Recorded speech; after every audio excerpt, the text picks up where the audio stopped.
Recent గానే మళ్ళీ ఇల్లు మారాను. రకరకాల కారణాలు. మంగళగిరి నుంచి మా నాన్న నేను పుట్టక ముందు గుంటూరుకు వచ్చాడు.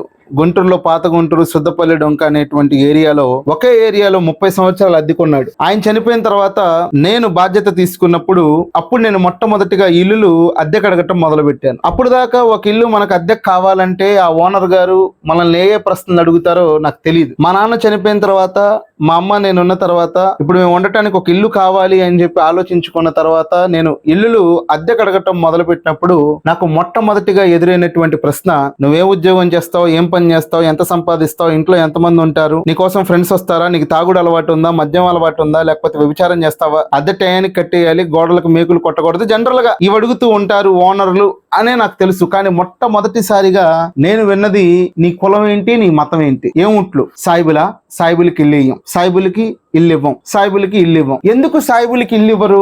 చాలా మందిని అడిగాను నేను. సరేనండి, మీ ఇల్లు మీ ఇష్టం, సాయిబులకి ఇల్లు ఎందుకు ఇవ్వరు, కారణం అయితే చెప్పండి. ఒక్కళ్ళు చెప్పలే ఎప్పటికీ. కొంతమంది ఏమంటారంటే మేము హిందూస్, మీరు బీఫ్ తింటారు కాబట్టి, అంటే ఈ ఆవు మాంసం లాంటివి ఇలాంటివి మీరు తింటారు కాబట్టి ముస్లిమ్స్, మేము మీకు ఇల్లు అద్దెకి ఇవ్వం, దాన్ని మేము దైవంగా కొలుస్తాం, మరి అలాంటిది మీరు తింటే మీకు ఇల్లు ఎలా అద్దెకి ఇవ్వగలం అని చెప్పి కొంతమంది, మీకు సంతానం ఎక్కువగా ఉంటుంది కాబట్టి ఇల్లు పాడు చేసేటువంటి అవకాశం ఉందని చెప్పి కొంతమంది, లేదు మీరు అద్దె టయానికి ఎవరు, గొడవలు పడతారు, ర్యాష్ గా ఉంటారని చెప్పి మరికొంతమంది ఇలా ఏవేవో కారణాలు చెప్పారు. ఇప్పుడు యాక్చువల్ గా మీరు అనుకున్నట్టే అందరూ ఉంటారని అనుకోవటం అది మీ మూర్ఖత్వం, మీ అమాయకత్వం. నేనున్నాను, మా ఇంట్లో ఎవరు బీఫ్ తినరు. బీఫ్ తినటం కాదు కదా, అది ఇంట్లోకి వచ్చినా గానీ ఇంట్లో నా తల్లి ఒప్పుకోదు, నా భార్య ఒప్పుకోదు, నేను తిన్ను. ఇప్పుడు నేను ఈ మాట చెప్పాను అనుకోండి, నమ్ముతారా ఎవరైనా? అదేంటి నీ ముస్లిం అయి ఉండి బీఫ్ తినకపోవటం ఏంటి అని. అసలు యాక్చువల్ గా నేను పుట్టకతో ముస్లిము, జనాభా లెక్కల్లో ముస్లిం తప్ప అసలు నేను దేవుడు అనేవాడిని నమ్మను. నేను ముస్లింని కాదు, కానీ నా ఆధార్ కార్డులో, పాన్ కార్డులో నా పేరు షేక్ యూసుఫ్ అని ఉంది కాబట్టి ఈ సమాజం దృష్టిలో,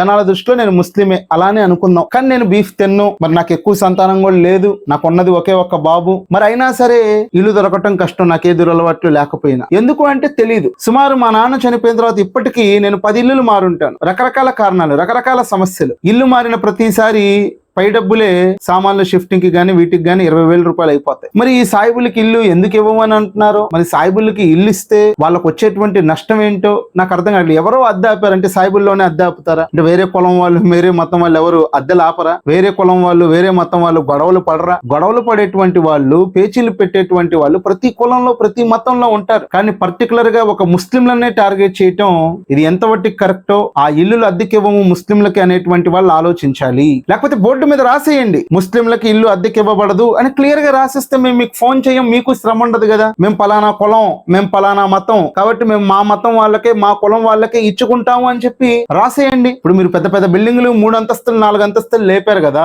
మరి మీ కులం వాళ్ళ చేత అవి కట్టించుకున్నారా? పోనీ మీ మతం వాళ్ళ చేత ఆ ఇల్లులు కట్టించుకున్నారా? ఆ ఇసుక సిమెంట్ మీకు తోలినటువంటి ట్రాక్టరు, లారీ మీ మతం వాళ్ళయ్యానా? ఎవరైతే మీ ఇంటికి బేల్దారి పని చేశారో, సెంటరింగ్ పని చేశారో, వడ్రంగి పని చేశారో, పెయింటింగ్ పని చేశారో, వీళ్ళంతా మీ కులం, మీ మతం వాళ్ళవేనా? అబ్బబ్బే, అప్పుడు మాత్రం ఎవరు కరెక్ట్ గా పనిచేస్తారు, ఏ పెయింటింగ్ మేస్త్రి బాగా వర్క్ చేస్తాడు, ఏ బేల్దారి మేస్త్రి బాగా వర్క్ చేస్తాడు, ఏ కార్పెంటర్ బాగా వర్క్ చేస్తాడు అని చెప్పి అప్పుడు మాత్రం బాగా వర్క్ చేసేటువంటి వాళ్ళని చూస్ చేసుకొని మీరు ఇస్తారు. ఇల్లు మొత్తం రెడీ అయిపోయిన తర్వాత, గృహ ప్రవేశాలన్నీ అయిపోయిన తర్వాత మాత్రం మనకు అద్దె ఎవరు కరెక్ట్ గా కడతారు, మన ఇంట్లో గొడవలు ఇబ్బందులు లేకుండా ఎవరుంటారు అని ఆలోచించకుండా కొంతమంది మూర్ఖులనాలో అజ్ఞానులనాలో తెలియదులే గాని ఇలా టూలెట్ బోర్డు పెట్టేస్తారు, దాని మీద నెంబర్ ఇచ్చేస్తారు, ఫోన్ చేస్తే సాయిబులకి ఇయ్యం. ఇది కేవలం ముస్లింలకి ఇయ్యము అనేది నేను చెప్పట్లా. ఎవరైనా మేము హిందువులకి ఇయ్యమన్నా తప్పే, ఎవరైనా మేము క్రిస్టియన్స్ కి ఇయ్యమన్నా తప్పే, లేదు మా కులం వాళ్ళకి మేము ఇచ్చుకుంటామన్నా గానీ అది కూడా తప్పే.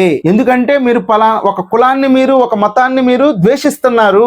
అర్థమవుతుందా? ఆలోచించండి. ఎందుకు ఇలా జనాభా పెరిగిపోయింది, ఇళ్ల సంఖ్య తక్కువైపోయింది కాబట్టి ఇళ్లకి డిమాండ్ పెరిగిపోయింది. ఎవరైతే సాయిబులకి ఇల్లు ఇయ్యము అని అంటున్నారో దయచేసి వాళ్ళు సాయిబులతో ఏ పనులు కూడా చేపించుకోకుండా ఉండండి. పోని ఈ రోజుల్లో కూడా కులం ఎక్కడుందండి? ఈ రోజు కూడా మతం ఏంటండి? ఈ రోజుల్లో క్యాస్ట్ ఫీలింగ్ ఎవరికి ఉందండి అన్నది ఒట్టి ఒక వేస్ట్ మాట. ఈ రోజుల్లో కాదు, ఏ రోజుల్లో అయినా కుల ఫీలింగ్, మత ఫీలింగ్ ఉంటుంది. వాళ్ళ కులాల్లో వాళ్ళే ఇచ్చుకుంటా ఉంటారు, వాళ్ళ మతాల్లో వాళ్ళే ఇచ్చుకుంటా ఉంటారు సంబంధాలు. ఇల్లులు కూడా గత ఏళ్ల నుంచి వాళ్ళకి నచ్చినటువంటి వాళ్ళకే, వాళ్ళ కులం వాళ్ళకి, వాళ్ళ మతం వాళ్ళకి ఇచ్చుకుంటున్నారు చాలా మంది. ఇది జస్ట్ కవరింగ్ మాట. కావాలంటే మీరు టూలెట్ బోర్డులో ఉన్న చోట కూడా ఫోన్ చేయండి. 100లో 70% మంది నాకు తెలిసి ముందు మీ కులం ఏంటి, మతం ఏంటి అని అడుగుతున్నారు. మరి ఇది ఎప్పుడు మారుతుందో, అసలు మారుతుందో లేదో నాకైతే తెలియదులే గానీ మాలాంటి అద్దెంట్లో ఉండేటువంటి వాళ్ళం మాత్రం చాలా బాధపడుతున్నాం. ఎందుకంటే మేము అద్దె కట్టట్లేదనో, లేకపోతే మేము ఇంటిని నాశనం చేస్తామనేటువంటి కారణంతోనో మాకు ఇల్లులు ఇవ్వకపోతే సరే తప్పు మన దగ్గర ఉంది కదా అనుకోవచ్చు. కానీ మాకు సంబంధం లేకుండా మేము పుట్టినటువంటి మతాన్ని బట్టి, మేము ఉన్నటువంటి కులాన్ని బట్టి మీకు ఇల్లులు ఇవ్వము అంటాం ఎంతవరకు కరెక్టో ఆలోచించండి. ఒకప్పుడు మీరు కూడా అద్దెళ్లలోనే ఉన్నారని, ఆ అద్దెంటి కష్టాలు మీకు కూడా తెలుసని, పుట్టుకతోనే మీరేమి సొంత ఇల్లు వాళ్ళు కాదని మీకు కూడా తెలుసు. కాబట్టి ఒక్కసారి ఆ అద్దెకు ఉండేటువంటి వాళ్ళ ప్లేస్ లో మళ్ళీ వచ్చి ఆలోచించండి. మా కులం వాళ్ళకి ఇచ్చుకుంటాం, మా మతం వాళ్ళకి ఇచ్చుకుంటాం అన్నప్పుడు మీ మతం వాళ్ళతోనే వ్యాపారం చేసుకోండి, మీ కులం వాళ్ళతోనే లావాదేవీలు చేసుకోండి. ఇక్కడ అన్ని కలిస్తేనే అందరికీ అన్ని జరుగుతాయి. ఇది గమనించాలి. దయచేసి ఎవరు కూడా మా కులం వాళ్ళకి ఇచ్చుకుంటాం, మా మతం వాళ్ళకి ఇచ్చుకుంటాం అని కాకుండా మంచి వాళ్ళకి ఇచ్చుకుంటాం అని చెప్పి బోర్డు పెట్టుకోండి. ఒకవేళ మీ కుల ఫీలింగ్, మత ఫీలింగ్ ఉంటే అది బోర్డు మీద రాసేయండి, సాయిబులకి ఇయ్యం, మా కులం వాళ్ళకి ఇచ్చుకుంటాం అని. అప్పుడు అనవసరంగా మేము కూడా ఫోన్ చేసి మీ టైం వేస్ట్ చెయ్యం, మీ చేత మాకు ఇల్లులు ఇయ్యము అని చెప్పి అనిపించుకొని మరి బాధపడాల్సిన అవసరం ఉండదు. కాబట్టి ఇప్పటికైనా జ్ఞానంతో ఆలోచించి మారుతారని, మారకపోతే మీ కర్మకు మీరే బాధ్యులని చెప్పి కోరుకుంటూ సెలవు తీసుకుంటున్నాను. బాయ్.